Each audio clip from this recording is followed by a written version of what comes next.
Have you ever felt like the more you try to learn, the less you truly understand? Have you jumped from one teaching to another, from one technique to the next, only to feel more lost and disconnected? Welcome back, dear friends. I'm honored to have you here again, walking beside me as we dive deeper into the heart of practice. Today, we are going to look closely at a silent trap that many sincere seekers fall into without even realizing it.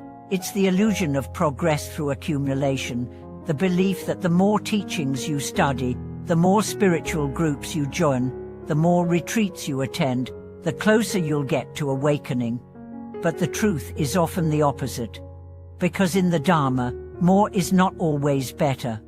In fact, the scattered path can be the greatest obstacle to realization. The Buddha taught that true transformation comes from one-pointedness, from deep focus, from staying with one path, one teacher, one practice, until the illusions fall away. And yet, modern life encourages exactly the opposite. We live in an era of spiritual consumerism. Teachings are everywhere, techniques are endless.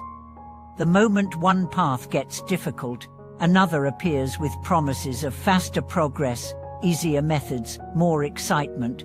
But this constant switching is not evolution, it's distraction. Let me tell you a story. There was a young seeker named Daniel. He was eager, devoted, and intelligent. He read every book he could find on Buddhism, Hinduism, Christianity, Sufism, New Age mysticism, psychology. He traveled across countries attending workshops. He could quote masters from every tradition. But inside, he was restless. One day, she met a silent monk. Curious, Anna asked, "What do you practice?" The monk replied, "Breath." Anna laughed, "That's it. Just breath."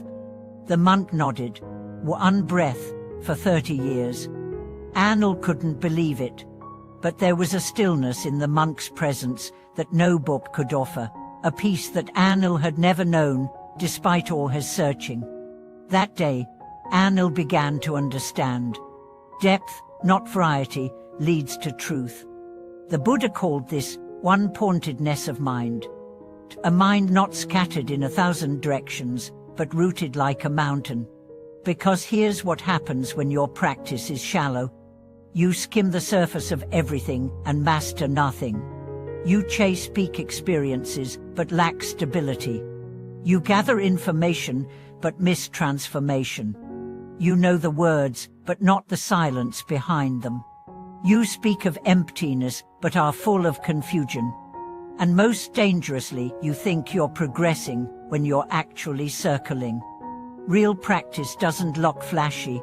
It's repetitive, unexciting, often challenging. But that's where the gold is. Imagine digging for water. If you dig a little in 20 places, you'll stay thirsty forever. But if you dig deep in one place, you'll find the spring. The same is true of Dharma. Choose one path, one teacher, one method, and go deep. This doesn't mean blind devotion. It means committed exploration. It means staying long enough with the discomfort, the boredom, the doubt, to see what lies beyond them. Because most people leave too soon. They leave when the novelty fades. They leave when the real work begins. They leave when they're about to break through. But if you stay, if you commit, you will begin to see what can never be taught. You will begin to live the teachings, not just learn them. Your breath will become your teacher. Your thoughts will become your mirror. Your life will become your scripture. And all the questions you once had will dissolve into presence. There's another story of a disciple who asked his teacher, "What's the fastest way to awakening?" The teacher smiled and said, "Stop looking for the fastest way. Because awakening is not a race. It's a deep settling, a return, a remembering. And that can only happen when you stop running. Stop running from discomfort. Stop running from doubt. Stop running to the next teaching.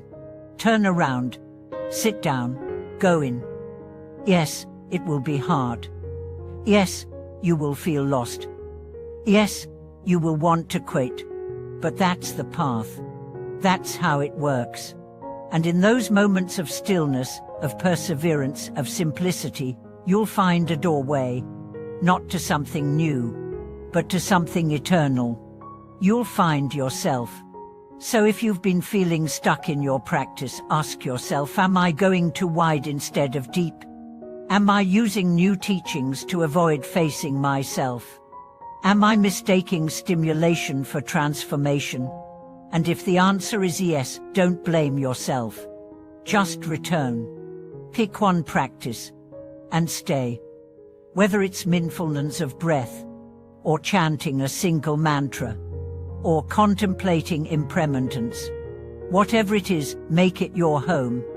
Return to it every day. Trust it. Let it open you. And over time, it will reveal what no outer teaching ever can. Because the truth is not in the next book. It's in your heart. It's not in the next retreat. It's in this breath. It's not in the future. It's in now. So honor your path by deepening it. Honor your teacher by embodying their guidance. Honor yourself by becoming still. And watch what unfolds, not all at once, but slowly, silently, steadily. That is the way of true realization. Thank you for being here today. If this video brought you clarity or encouragement, please like the video, subscribe to the channel, and share in the comment, what practice are you ready to go deeper with? What distractions are you ready to release? Let us stop circling and start digging. Let us choose depth over variety. Let us find the truth, not in the many, but in the one. Thank you for watching this video.